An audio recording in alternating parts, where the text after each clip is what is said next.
Real 96.3, the Wick's new #1 for hip hop and R&B. Your boy Cali Cole checking in. It's the WICKMIX 99 on iHeartRadio. And you know, we talk about hip hop a lot, but I got a real hip hop legend in here. Benzino in the building. I appreciate the love, man. Hey man, appreciate you. Yeah, we here, right? You had a hard time getting down here though. It's crazy because I called you from Right. jail and shit. Right. I know when you heard it, it said 3 minutes left. That's when it was like, it's real. Oh, you heard that, right? I like, okay, man, he ain't playing. Bro, they really tried to hold you up, but you know how it is. You've been in Georgia for a little bit now, so you know how it is traveling. Now. Yeah, traveling these small counties. Man. Yeah. You know what? I'm honestly, be honest. I was doing 82. And so I figured, you go a little 10 miles over, right? Should be good, yeah. But he pulled me over. He said, I said I was doing 80. He said, you was doing 91. I said, you look at this shit. I said, damn well I wasn't doing no 91. Come on. But I already knew it, though. I told my girl, so I had my 2 boys in the car. I said, look, they're going to lock me up because my license was suspended. But it was a quick, hey, he right back out. Yeah, man, shout out to the Bills bondsman. What's the name of the Bills bondsman? Netherlack. We got to find out because I got to shout them out. Yeah, you got to show them some love. Yeah, I got to show them some love. Because in Georgia, man, you could be in a different type of tight. So that's good that he was able to work that out in a couple of hours. Yeah, my girl called 3 of them, and they all was giving me a bunch of. Then this one lady, she came. I got to shout her. I got to find out. Call Ashley and find out. Because I got to shout them out. We going to get Benzino. That's the only reason I'm here is because of them. They made it happen. They made it happen. Well, we happy you here. And, just, I don't know if everybody knows how much you've done for the game. I know a lot of people know, but I think it's more about you being introduced in different layers. You got people introduced to you through the magazine, Source magazine. Right. Then you got Love and Hip Hop. And then I got Coil Ray's new Coil generation. Ray. You know what I'm saying? So it's like so many conversations around you. So I definitely want to start and tap in. Sure. You being from Boston, and I'm gonna just ask straight up, man. The Town is one of my favorite movies. I love The Departed and all that stuff. That's true. Like my dad. So I grew up Boston, predominantly. We grew up in the projects. See, the way Boston was set up back then, it really still is like Mattapan, Dorchester, Roxbury, South End, Jamaica Plain. That's like Black Boston. Mm-hmm. And I would probably say let's say maybe 10, 20-mile radius is Black Boston, right? That's it. Just that not area. Not that big, that area. But then you got like South Boston, which is predominantly Irish. And with the movie, what you seen was Charlestown, the town they call it. Right. Charlestown. And they're predominantly Irish. Now, then you got the North End and East Boston, which is predominantly Italian. Okay. Right? So, the Irish pretty much run shit when it comes to Boston for years and years and years. And the Irish, and then you got the WASPs, the white Anglo-Saxon. Right. You know what I'm saying? All the way straight laced. Yeah, that's the Kennedys, and you know what I'm saying? Right. The Catholics. So they pretty much run shit in Boston. They have been for years. Now, Boston, growing up, was a racist city. Mm-hmm. No question about it. And hearing that, we understand a lot about that being in the South and just dealing with that level of white supremacy in a place. Right. How could you get hip-hop going out of a place like that? Well, I mean, like a lot of my my dad was from New York. Okay. Is from New York, and he's from Brooklyn. My grandfather from Bronx. So I was shipped to New York 5 months out the year. Okay. It's only 3-hour drive from Boston. Right. Light ride. 2.5 hours if I'm doing it. So but yeah, so that's I went up there. My uncle was heavy into hip hop, taught me how to scratch. I was 11, 12 years old, man. And this was 76, 77. Early. It's fresh out there. And I'm in the South Bronx. Oh, so you out there with the Sedgwick and Cedar and I'm all right. that? I'm on Cedar Avenue, which that's where my grandfather lived, and in Sedgwick was right a few blocks away. So that's arguably the birthplace of hip hop. In '73, what they say 50 years, and yeah, man, I was kind of in the right place at the right time to really feel hip hop at an early age and at the early stages of it. So when I came back to Boston, I was so intrigued and so amazed by scratching and hip hop and DJing that I was doing it up there. And I would say Boston started getting up in the 80s. Right. You know what I'm saying? When, pretty much the rest of the country was really getting on. So started my own group and a lot of influences. We necessarily didn't have a radio station, so a lot of the influences was from college radio. Okay. And then I was a DJ, so I was I was like in a record pool back then. Oh yeah, DJ rap. That's how you get them records. And they really start to push it behind artists. Promotional use only. You know what I'm saying? Like, you know what I mean? And they would be sending all kind of, exclusives. So I was doing a lot of lounges around the way. And I started a group called the Almighty Hour. So we was a street group, like kind of like a gangster rap. We was heavily influenced by NWA. Although, New York, of course, influenced us. But the way we grew up, when Easy and them came out with their shit, it was like, we really kind of related to it. The more of the gangster on the West Coast. New York necessarily wasn't in the 80s into gangster hip hop. Well, let me ask you this. What makes you somebody, being from Boston, you on the inside because you locked in, you got family there, but what makes you kind of create this business lane that nobody has going, like with the Source magazine? Well, I mean, I met Dave on a Hummer. We was the group, and Dave came to interview us. Wow. He was going to Harvard. Dave's a white Jewish guy from Washington, D.C., and just into hip hop like everybody else. And he had a radio show in Harvard every Saturday. Okay. It was like every college station would have their own. Right, and you could play local, 10-watt antenna. Right. People listen around exactly. Station, so he had it for like 2 hours, and Harvard was playing nothing but classical. You know what I'm saying? Right. So he'd have 2 hours from 1 to 3 maybe, and my DJ at the time, we would go up there. And Jeff was his DJ, and we was just, man, I would come up there when he would go back home. I would kind of like fill in for him. Right. It was like our first time. So really getting your feet wet and kind of building and creating and making some culture. And kind of like me and Dave forged a friendship, man. And it was like going to Cambridge was crazy because like Cambridge was it was like away from Roxbury, totally different. Cambridge everything is good in Cambridge. It's all good. Beautiful. Yeah. Roxbury is killings, is gangs, we was averaging. And that's where New Edition, they from from Orchard Park Projects. Wow. Man, and New Edition, I consider them hip hop too. So you know what? Let me take those are my guys, man. Let me take that back. So I can't really say Massachusetts or really wasn't pushing because New Edition, they kind of had a bigger wave going before rap even kind of exploded. Well, I mean, it was around the same time. Okay. It was about around the same time in them early '80s. It was in the '80s when they came out. So. Candy Girl came out, and they were like mad young and shit. But that was about Maurice Starr.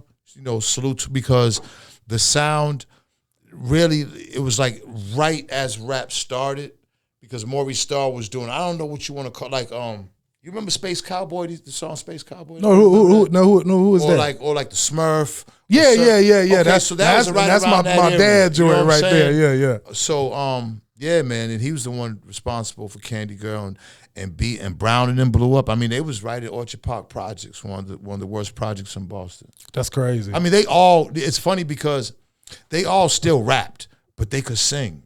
But they all wanted really. So they could have rapped. They could have been a hip hop group Mike all the way, like really straight rap. up. Mike thought he was a rapper. Yeah. We get that vibe. We get that vibe from the music. Right. Mike and Ronnie were like the rappers out the crew back then. And if you listen to old school Candy Girl, they were rapping. Yeah. And every record, all the big hits, they were always rapping. Had a rap verse on it. Yeah. Man, so just talking about hip hop and knowing the knowledge is so deep running with you. Let me ask you this: like you talk about Source Magazine and you talk about the Source Awards.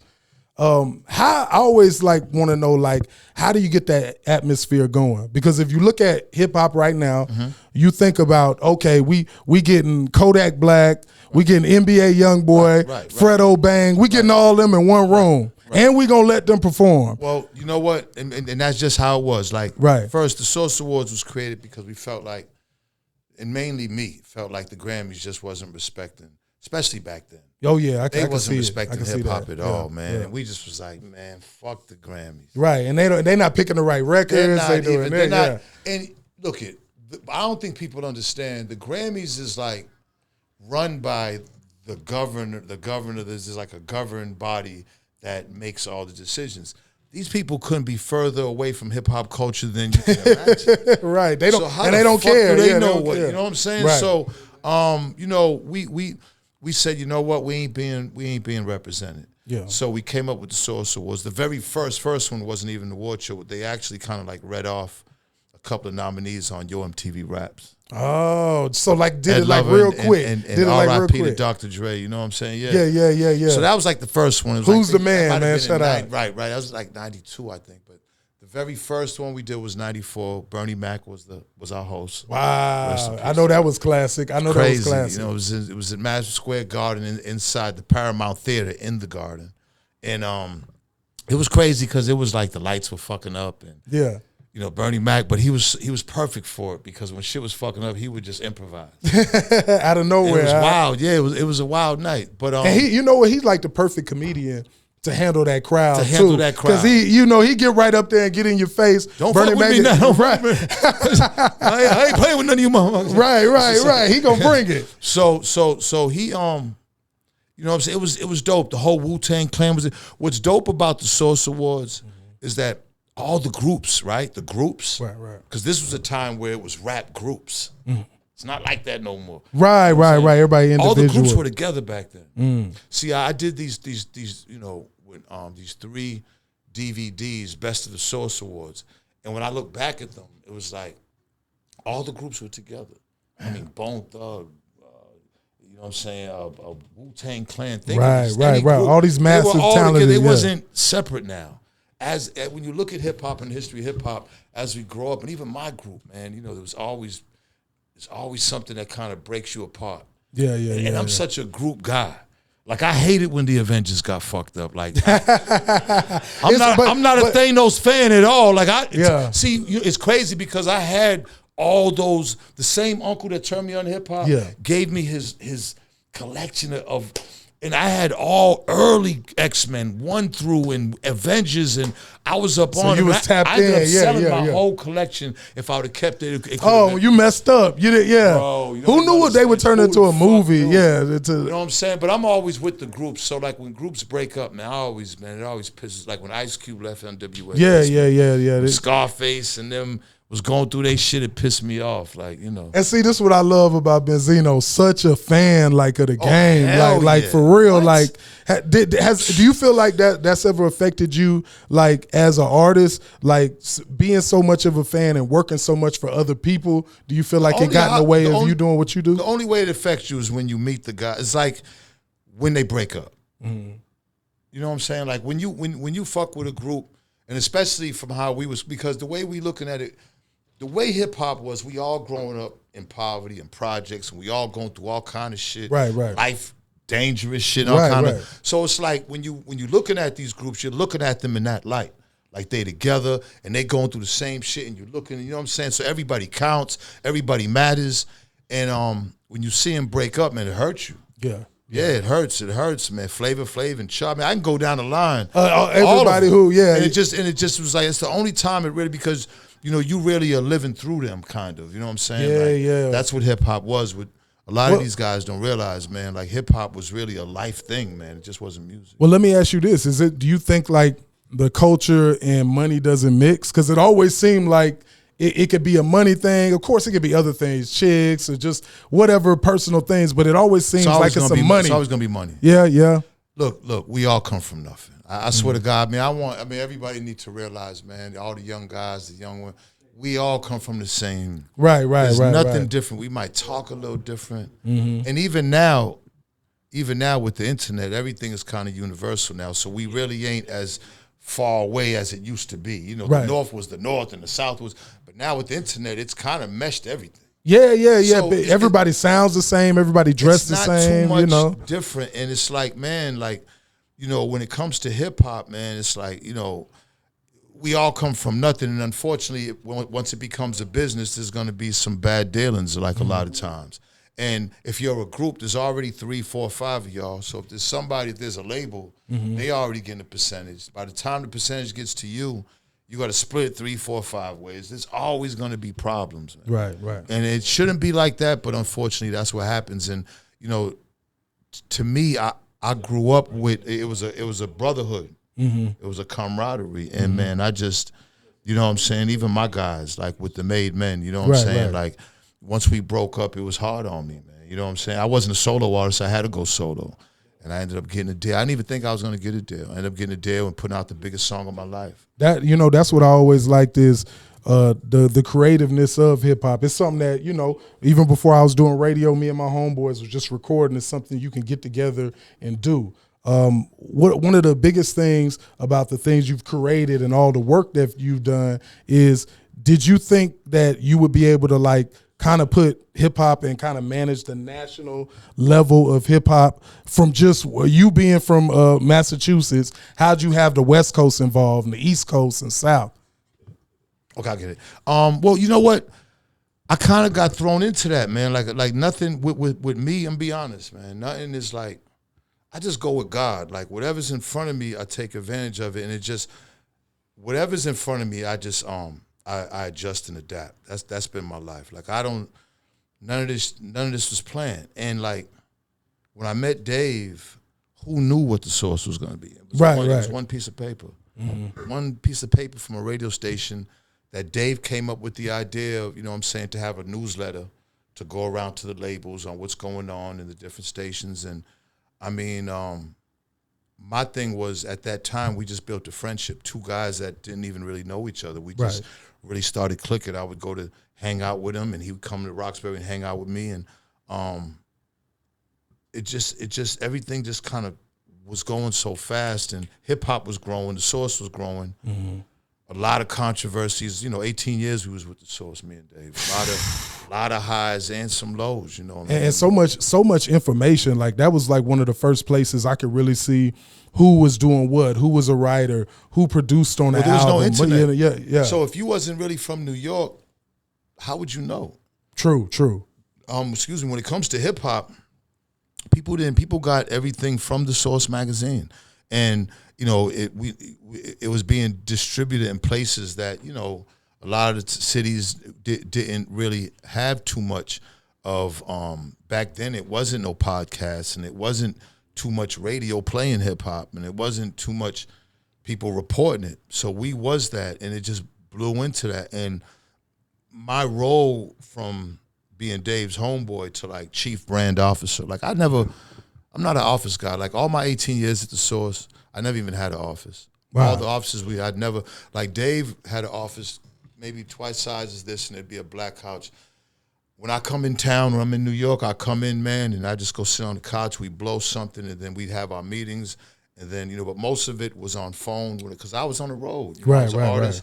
But my thing with the Source and how important was the Source and how I started seeing was that the Source started becoming a kind of one of the gatekeepers. Kind of organizing things. That's the difference of now. It's just everything's all over the place. Everywhere. Everybody can comment. It's just everybody can comment. Now. Yeah. We was one of the gatekeepers, and you know, from an artist to then with the Source, it was like an artist is like a selfish thing, because you're really caring about you and your crew, your music, when it comes to the Source, it has to be for everybody. Everybody, right. And that's where that's where the transition came in. And it didn't come in like this, you know, because I still wanted to rap too. Right. Shit, I wanted to be on the cover. I wanted to be Cube. I wanted to be Face. I wanted to be respected as that. But it was like once I started with the magazine, it was always something like, well, you're with the magazine now, so it's like, first it was like, you guys are Dave's friends. You know, the RSO was Dave, and even though Dave had the magazine wasn't really making money until later on. I was doing my street thing since I was 13. My father was major in the drug game and major with the mob up there, the Italian mob up there in Massachusetts, and I was doing my thing from an early age, and I was getting money. You know what I'm saying? Like I was a 24-hour-a-day hustler, and hip hop took half my time, selling drugs took the other half. And that was my life, all my life. And all my money, all my hustling money went into hip hop. You know, I bought more equipment, I bought more stuff, and I started, you know what I'm saying? But I really always, how it go, yeah. I always wanted to rap, man. And I was the one funding everything for my group, clothes and everything. And we used to do it big, you know, but saying I would fund it. When I got with the Source, I started seeing real money from the Source probably like in 98, 99.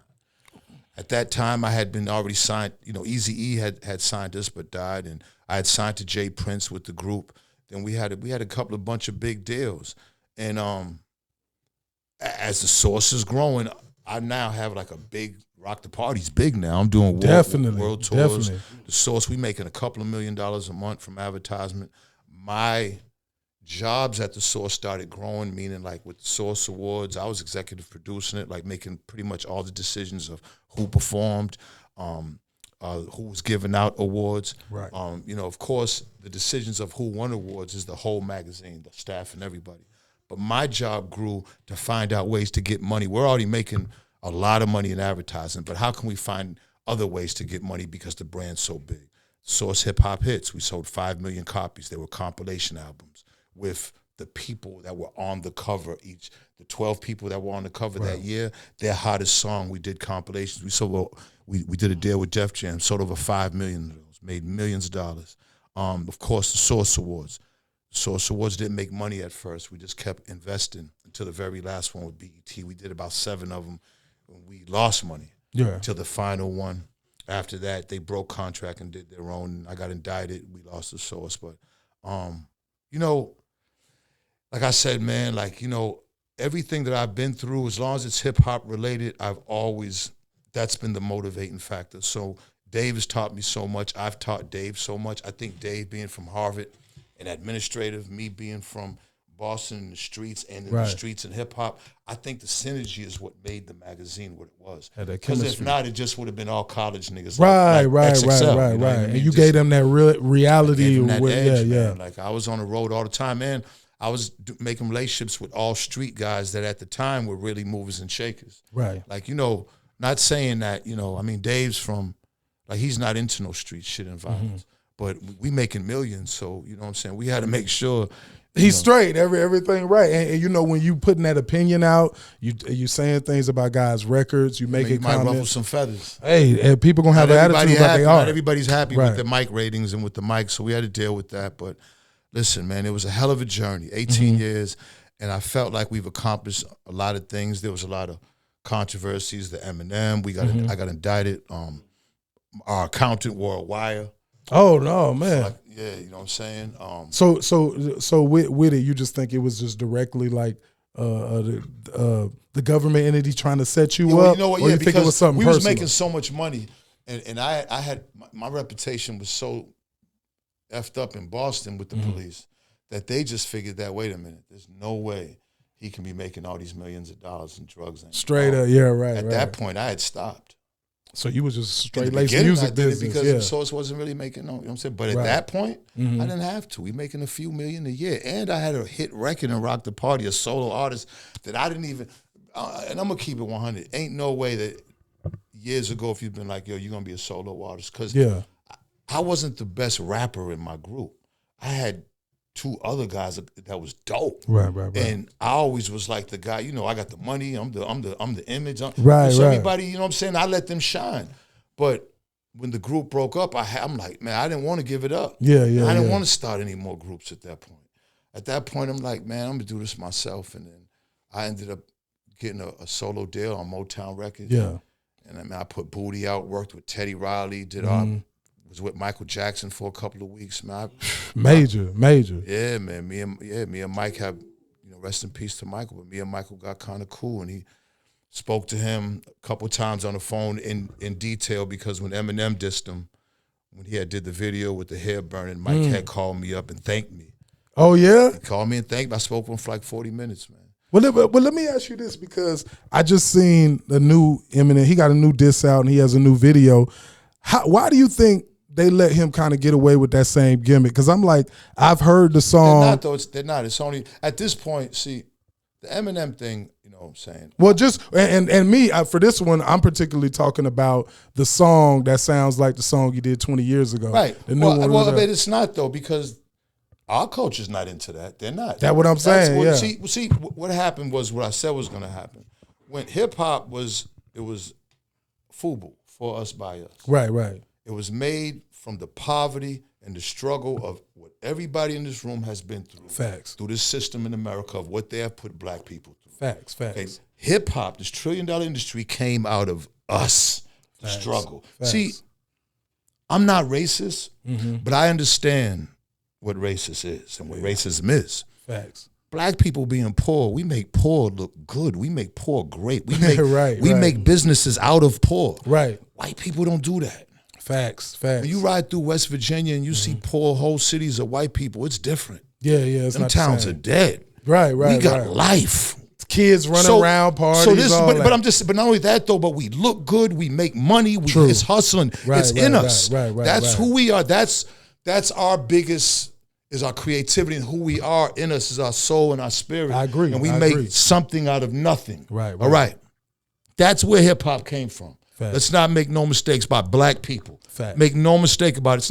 It's not like black people were rich and made hip hop. Black people were fucked up. Right. If you go back to the South Bronx in the 70s, right, that shit was horrible. Now I seen the documentary. I got family from New York. Man, listen.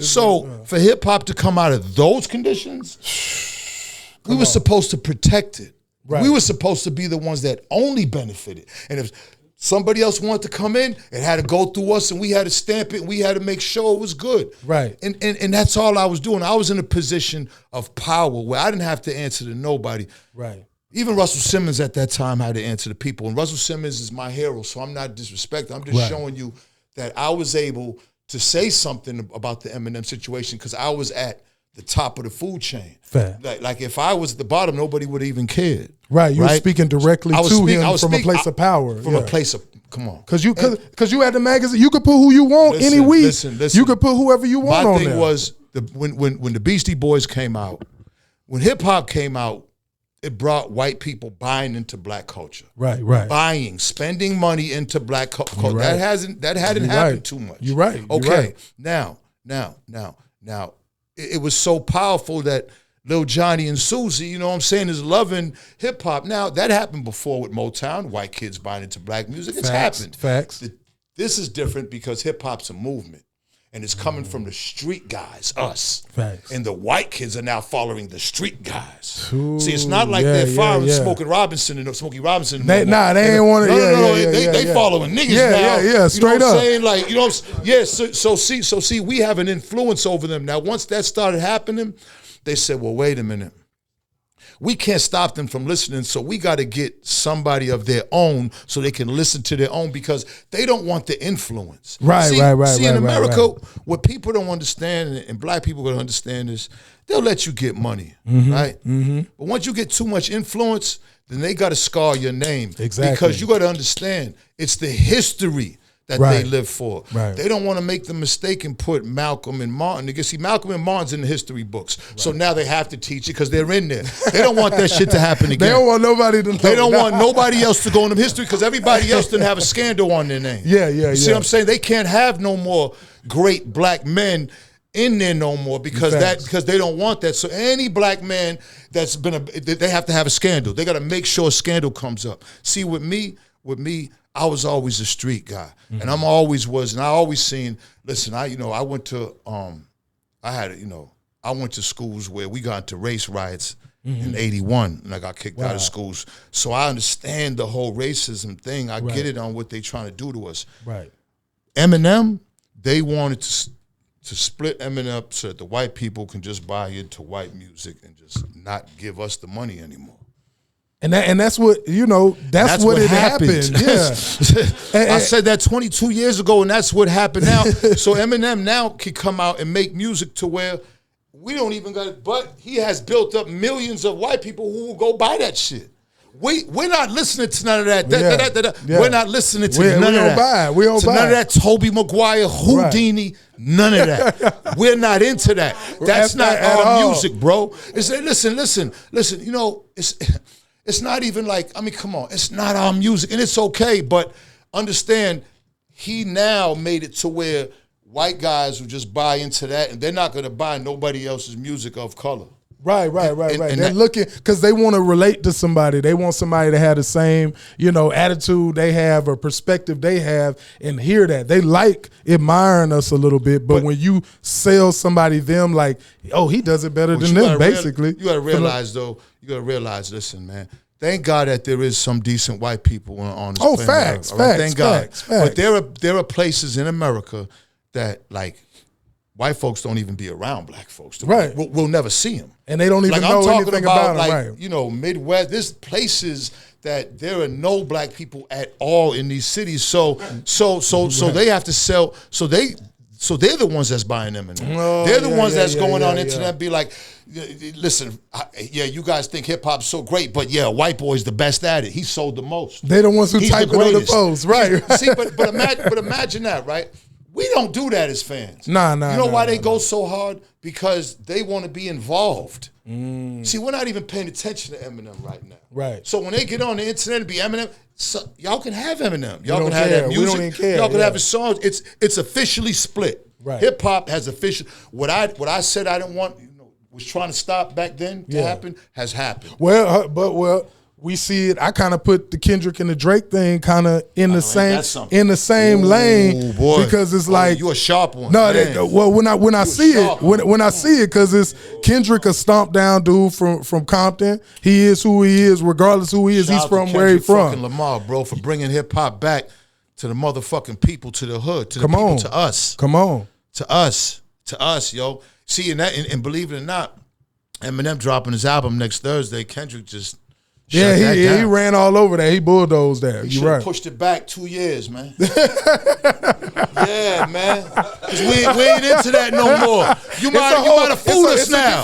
It's different right now. Yeah, they not like us. Yeah, listen. They not like us. Straight up. You can't drop your shit when a nigga saying they not like us. Straight up. Somebody in this camp should have been like, just chill for a minute. Let's let this go over. We might get it back. They might chill out. You know what I'm saying? They might let you back. You know what I'm saying? Not now, homie. Nah, niggas is quit walking on hopscotch things now. All of it. In the hood, niggas. Yeah, it's crazy. We ain't letting you in now. And see, another thing with Eminem's fans, they done held on to this old ass nigga for so long that there's nobody else. Exactly. They don't got nobody else to follow him. Wow. Who else they got? This nigga gonna be 72 and they still gonna be like, he's the greatest and he's still gonna be dropping. That's bullshit, man. Blah, blah, blah, blah. That's what I said about that song. That ain't us. They not like us. They not like us. Of a song. Yeah. You know, but just with you addressing that, what's something for the young artists here in the WIC? Because we don't really got in the conversation, but at the same time, I know you got artists, you got music you dropping, but what's something you have for the younger artists when it comes to doing hip hop in a rural place like this? I mean, listen, number one to the younger artists, this is the number one thing. Don't get nobody pregnant. Straight up. That's number one. I gotta put that out there first. You know what I'm saying? I'm just gonna keep it 1,000. He said it real. Because a lot of times there's so much talent, but there's so much other shit that is destroying their chances. Right. And it's not necessarily telling them because that question is like, be consistent, make good music. Right. No, let me tell you just how to stay alive, just so, you know what I'm saying? Exactly. How to, you know what I'm saying, have a chance. Bro. Because rapping's it doesn't seem like it's the issue anymore. I go to city to city. When I was driving up here for shit, I just heard 3 bangers.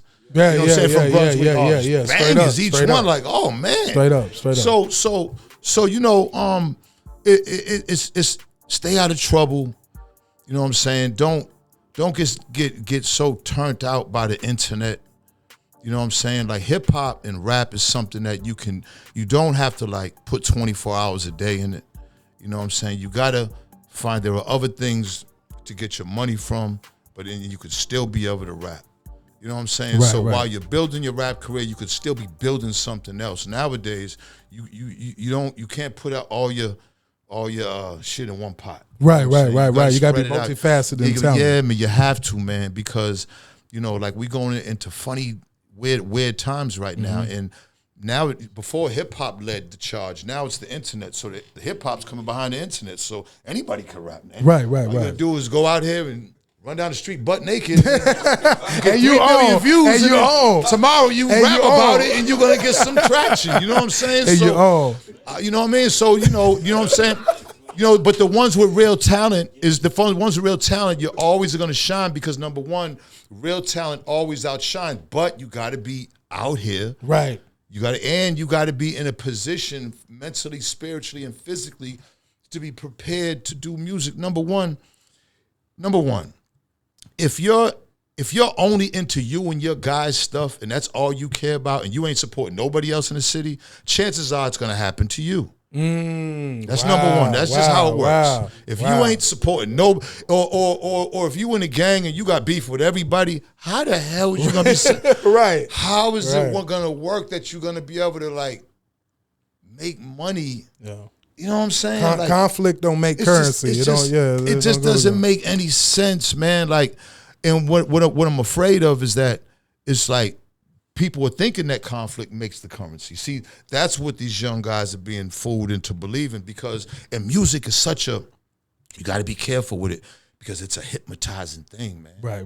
It gets in you. And these low frequencies, man, is getting into these youths and they don't have a clue. And it's just, they're being guided and conditioned into like that dark side of life. And I've been there. Real easy walking I've been there. I've been there because I listen to shit. I was listening when I got pulled over. I was listening to Future and no, not but that song. Like that. Yeah. You was all the way in it. Yeah, but it just goes to show you. It just goes to show you. Like, you just got to be careful, man. You know what I'm saying? Like, if music is what you want to do, there are so many other things in music other than making music that you could do that makes so much money.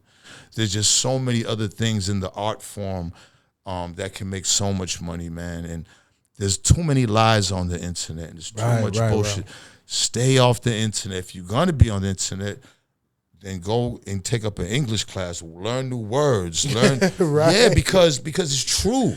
It's true. How do y'all think Lil Wayne got dope, man? Right. Lil Wayne took courses at one point in his life, courses. Yeah, I remember he was in college around Fireman when he was doing the Fireman. Expand your vocabulary. The internet is so dope that instead of looking at chicks or gossip or videos with 100 guns, go and expand your vocabulary on some rhymes. There's all kind of applications. Just get your mind right, man. Like this generation, man. I got 3 kids that are Ray Ray's 30.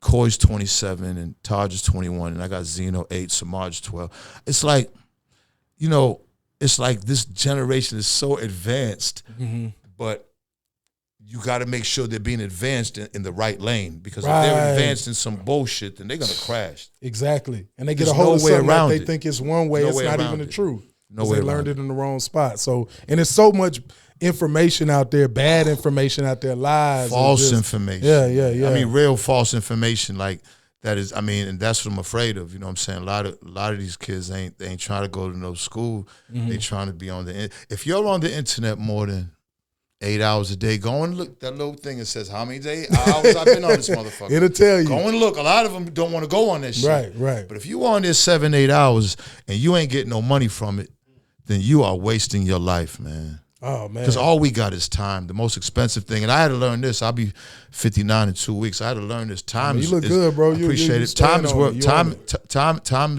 is way more valuable than any money or anything, any car, anything you can get. So, you know what I'm saying? You really want to be careful on how you waste your time. Hey, well said. I wish I could talk. I talk to you all night. No, big nice bro. Hey, I would talk to you all night. Anytime. Nice. I definitely got to have Benzino come back. Yes. Shout out to H&H Entertainment. Come on, shout out to H&H, man. For having shout out to H&H, man. Much love. My God. Much love. I called him from the jail, because I didn't want them to think I was bullshit. So I was like, yo, can I? I was like, because they know now. Like, what's the Bills bondsman? Oh yeah. Shit, actually told him. Yeah, please. I want to shout to go ahead and shout out to Bill Bonds. I got to shout out to Bill Bonds because I would. Yeah, come on, Swerve. You know what I'm saying? The building, man. In the building, baby. Hey, Swerve, come tap in. Swerve, come tap in. Shout out to Quick Bonding Company. Quick Bonding Company. I want to shout. If y'all need a quick bond, call Quick Bonding. They yeah. They're in Barnesville, Georgia. Barnesville, Georgia. Shout out to Quick Bonding Company. Hey, Swerve. Give you a shout out. Go ahead and get what's going on, come on, man? Now, Swerve, go up here and get yours too, man. Go ahead. Come on, Nat. Jump in. I got you. All right. Church. Yeah. Let me go ahead. WICKMIX 9 at 9 tonight. Brand new music. Benzino in the building. We got his artists here. We got Swerve, H&H Entertainment tapping in right quick. Go ahead. Hey, it's your boy Swear Be the Truth. Follow me on all platforms at SW3RV. I got my new single right now on 96.3 Money Machine. Go check me out. Yeah, appreciate you, brother. Word. Let's go. Go ahead and drop. Listen, I don't need no introduction. I've been doing this pimp hop 30 years. You know what I'm saying? A pimp named Slickback was made off of my image. Shout out to Cat Williams for actually being the voice of it. You know what I'm saying? Trending topic featuring Benzino and Boss Money. My 14th album is on 30 radio stations right now, and now it's on 96.3. Okay, let's do it. Duval, man. Oh yeah, representing the city of Duval, Sherwood. Been on the north side of Jacksonville all my life. Come on, baby. Word.